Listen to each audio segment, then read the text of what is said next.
Hey, I'm Brody King, and you're watching AMBY. Hey everyone, it's Alicia from AMBY, and I would like to welcome you to my interview with Brody King. Hello. Hi. How are you? Good, how are you? I'm fantastic. Thanks for joining me today. Thanks for having me.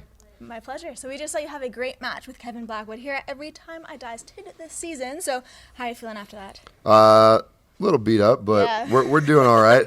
I won the match, so that was a good thing. Kevin's he put up a fight though. Oh, he always does. Yeah, he's a wily little guy. Well, here we of course not just have the wrestling aspect, but also a concert. And knowing how much music and wrestling means to you, how does it feel to be a part of an event like this? It's the craziest mix of both worlds. Like music was my first love forever. I mean, it still is, and wrestling is like really kind of almost taken over that in the last 3 years since I've been wrestling, and yeah, for it to kind of culminate to right now and be around. I mean, Andy's like one of my best friends, and so to be here with Every Time I Die and make my Buffalo and Smash debut with him is really cool. It's part of it feel kind of full circle, and that's why it's special. Oh, absolutely, yeah.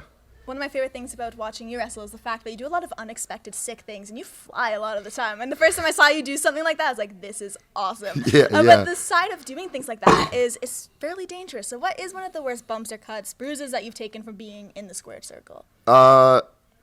In training around June last year, I did a moonsault off the turnbuckle and broke my leg. Oh. And that was probably the worst injury I've had so far. So since I've figured out how to not break my leg anymore, but that really didn't stop me from flying around. I'm pretty durable. Like, everyone's like, oh, man, you smacked your head on the guardrail pretty good out there. I was like, no, I didn't. And they're like, yeah, you did. And they showed me a video. I'm like, oh, I guess I did. Bad. So I guess I just have a thick head. Do you think you're just so much in the moment that it doesn't hit you while you're in there? Oh, I'm sure of it, yeah. Well, aside from the wrestling aspect, you did mention how much music has taken over your life and has been there since the beginning. And of course, you are the vocalist of God's Hate, which you mentioned for the past 3 years. It was kind of put on the back burner just a bit because wrestling's taken over so much. So what's happening? Because last I heard, there's some new stuff coming. You're working on it? Yeah, we're writing a new record. Hopefully it'll be out probably late next year. Just getting everyone together, and because I have a full wrestling schedule, and Colin also sings in the band Twitching Tongues, so it's like both of those things meeting up together to write this record and get it out there, and then try to tour off of it. Yeah, of course. It's an actual nightmare. But I'm assuming also with all the wrestling shows, working that in. We'll figure it out. My ultimate goal is to like have like a show during the day and then go work a wrestling show at night. So that'd be ideal. Yeah. Or a show like this where you could just knock both out at once. That would be awesome. Just take this on the road.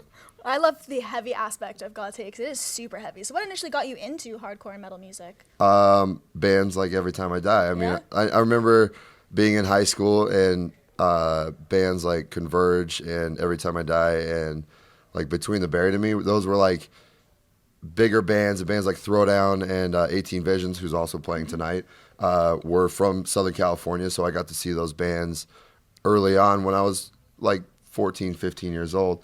So those and bands like Throwdown and 18 Visions are pretty much the reasons why I'm straight edge, and they introduced that to me because I had heard about it through like punk rock growing up, but it wasn't as prevalent until high school when it's like you're getting introduced to stuff like drugs and alcohol, and then you're like, but what's this over here where these like crazy kids are beating the shit out of each other, it's and the opposite. and they're just like also like just having fun. So that really, I don't know, latched on to me. And for the last almost 15 years, I've been in and out of bands and doing hardcore shows. So, yeah. You mentioned seeing some of your first shows around 13, 14, but what was the first show you ever went to? There was a lot of like early punk rock shows. I remember I went to like Guttermouth and like the Casualties and like because I grew up in like a little desert town, and for some reason they had a big punk scene there, and those were the bands that would come through and play. But then like bands like Every Time I Die played there a couple times. Throwdown, 18 Visions, Atreyu.